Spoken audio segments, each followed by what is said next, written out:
Roza baga gammadde Rozaan gaa'ela jirti. Rozaan cidha godhachuuf deemti. Eessatti godhachuuf deemti yoo jettan immoo Rozaan gara maatii isiitiitti imaltee gara maatii isiitiitti cidha godhachuuf deemti. Rozaa baga gammadde congratulation ammallee cidha gaarii milkaa'ina hiree qeebalamtu dagaagaa horaa bulaa isinin jenna. Wallahi waan nama gammachiisudha. Qophii irra jiranii qophii addaatti irra jiranii imalli isaanillee haala bareedan itti fufaa jira. Qophiin isaanillee haala bareedan itti fufaa jira.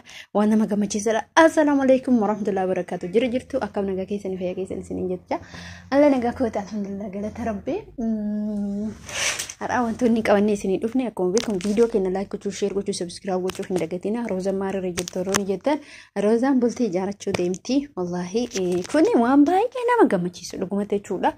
Rozaachuun nama obsa qabeettiidha. Nama namoonni jaalatan keessaa isii tokko namoonni hedduu hordoftoonni isii hedduu jaalatan. Maaliif Rozaan amala qabdi? Amalli isii baay'ee namatti tola jechuudha.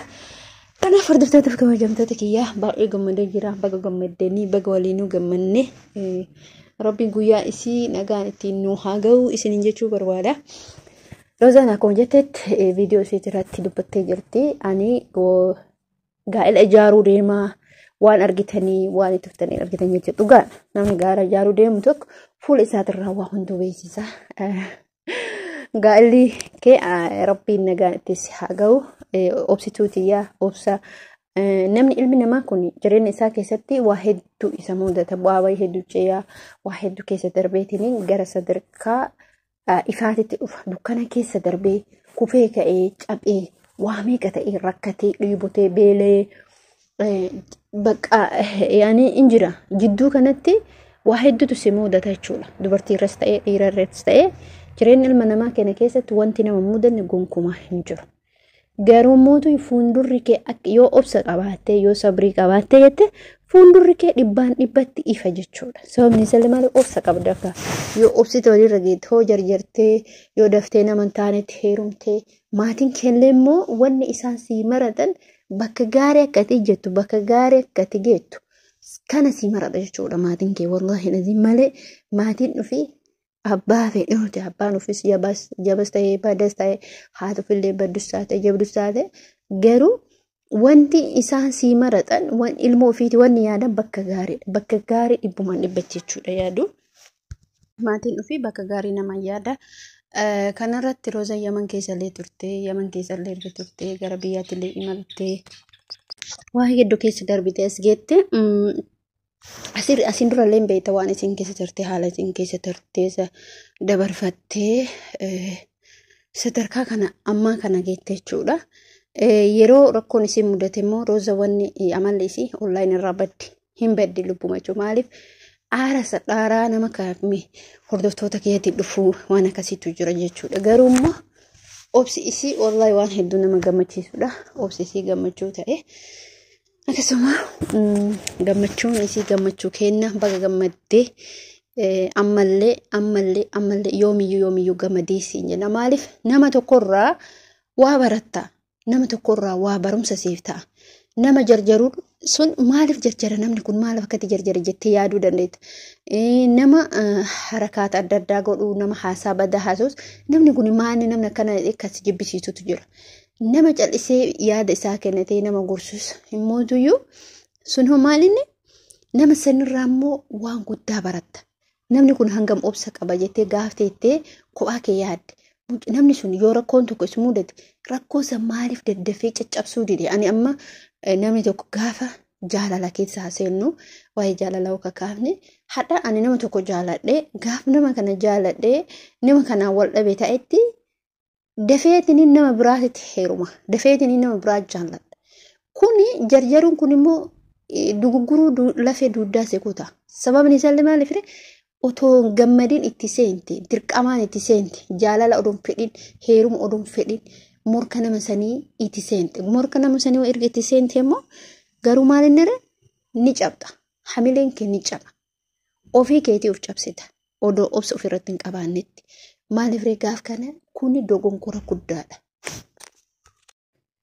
Akkasii hordoftoota kabajamtoota kiyyaa dhugumatti Rozaan qophii akkamitti hinnaa hidhuu fi maal jechuurra jiranii maashaallah tabarakallah rahmaani dhugumatti kana kan geette sadarkaa guddaa kana kan geette obsa isiiti jechuudha. Dhugaa dubbachuuf waa'ee tokko kan nama namatti tolu baay'ee tokko kan nama des ajaa'ibaati. Waan ajaa'ibaati wallaahi waan baay'ee nama gammachiisudha. Hiriyoonni isinillee akkasuma hiriyaan isii biraa dhaabbattee yeroo gaddaas yeroo gammachuus isii biriyyootu kuulanidha jechuudha. Kuulanni jechuun roozadhaaf waan addaati. Namni tokko hiriyaan jechuun hiriyaan dogoggoruu lafee duudati. Hiriyaa jechuun nama yeroo kufee yeroo kufee yeroo ka'e jechuun amma fakkeenyaaf namni tokko yeroo gadda isaa yeroo gammachuu isaa yeroo rakkoo isaa yeroo qabaate yeroo dhabe hiriyaa jechuun akkasiiti. Hiriyaan tokko kama akkatti gizee ati mallaqa qabaattu si jaalatee gaafa ati mallaqa dhabde si biraa dheessu jira. Hiriyaan tokko immoo gaafa ati guddatte si jibbee gaafa ati waan qabne si jaalatutu jira miti. Wantoota akkasiisan namoota akkasiisan keessa ofiitii balleessa keessa kee qulqulluu taasisa.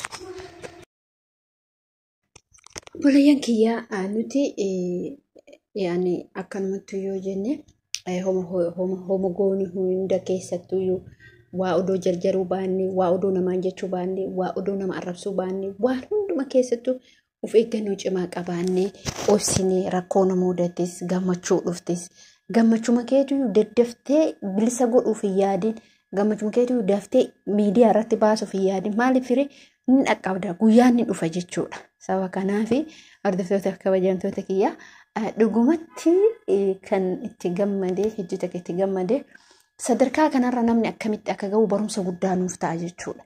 Isii waamee keessa darbitee sadarkaa kanarra akka geetti roozaan barumsa guddaa nuuf ta'e jechuudha.